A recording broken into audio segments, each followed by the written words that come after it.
उसकी जोर की चीख से पूरा जंगल दहल जाता। फसल देवता की आंख में क्रोध की ज्वाला और भी तेज हो गई।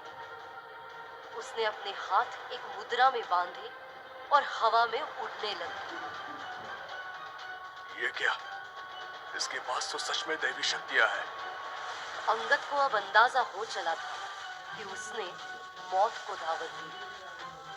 वो लेजर गन से फसल देवता पर गोलियां बरसाने लगा, लेकिन फसल देवता हर बार से बचे जा रहा।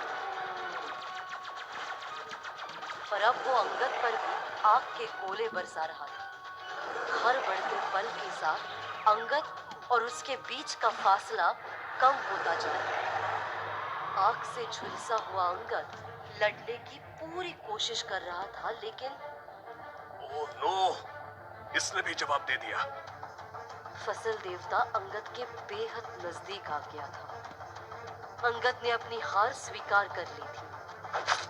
ये उसका आखिरी मिशन साबित होने वाला था।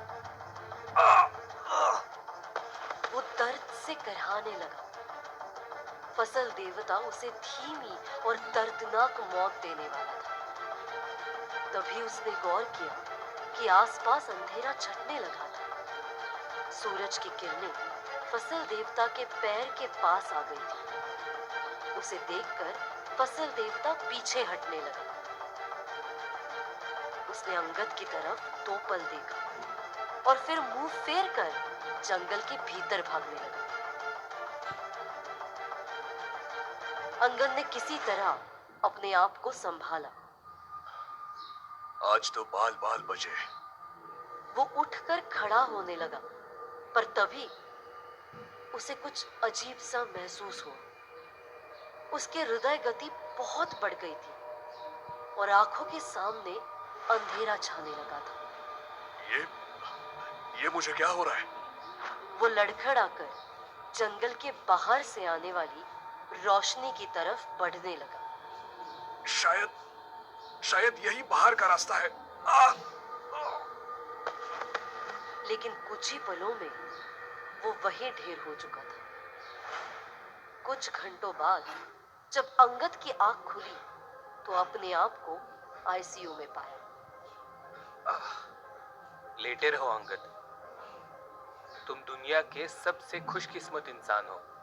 आज तक फसल देवता के चंगुल से बचकर कोई भी वापस नहीं आ पाया है। लेकिन मैं यहाँ कैसे पहुंचा? सुबह होते ही कुछ लोगों को जंगल में तुम्हारी खोज करने के लिए भेजा गया था। उन्हें तुम वही खून में लथपथ पड़े हुए मिले। अफसोस, हम गोलू को ढूंढ नहीं पाए। गोलू को भी सही सलामत बचा लिया गया है। वो हुआ यूं कि आप पेशेंट को रेस्ट करने दीजिए, अभी ये बहुत कमजोर है। हाँ, अब तुम आराम करो, मैं बाद में मिलने आता हूँ। गोलू की माँ ने तुम्हारे लिए खाना भेजा है और मेरी जान बचाने के लिए शुक्रिया। तुमने एक अजनबी के खातिर इतना किया। तुम एक बहुत अच्छे इंसान हो मेरे दोस्त। शाम के वक्त बिरजू मंदिर की सीढ़ियों पे बैठा हुआ था।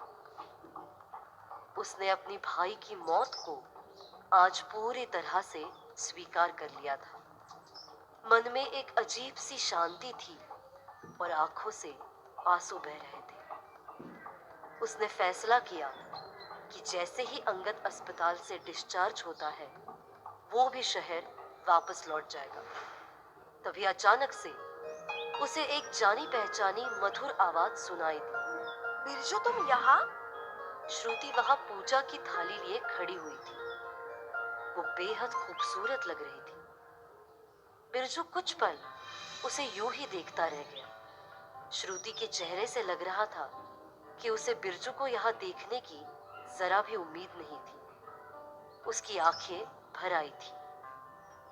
यूं तो बिरजू ने श्रुति से मिलने का मन नहीं बनाया था, लेकिन अचानक से एक दूसरे को आमने सामने पाकर दोनों की भावनाएं उमड़ पड़ी थी।